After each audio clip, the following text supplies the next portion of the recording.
Hi అండి. ఈరోజు వచ్చేసరికి మరమరాలతో బొరుగుల మిక్చర్‌ని ఎలా తయారు చేసుకోవాలో చూసేద్దాం. చాలా అంటే చాలా సింపుల్ అండ్ టేస్టీగా ఉంటుంది.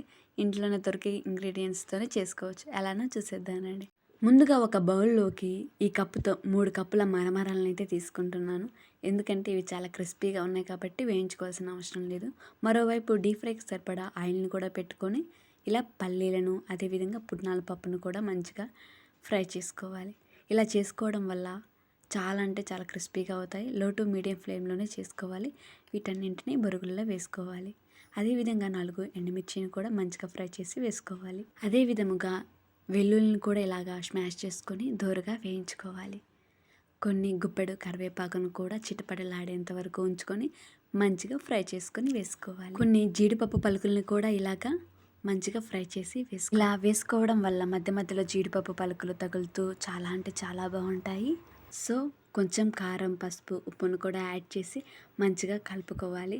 నేనైతే ముందుగానే కొంచెం గోరువెచ్చని నూనెను కూడా వేసుకున్నాను. సో ఇలా వేసుకోవడం వల్ల ఉప్పు, కారం అనేది పర్ఫెక్ట్‌గా పడుతుంది. సో చూడండి ఎంత క్రిస్పీగా ఉన్నాయో.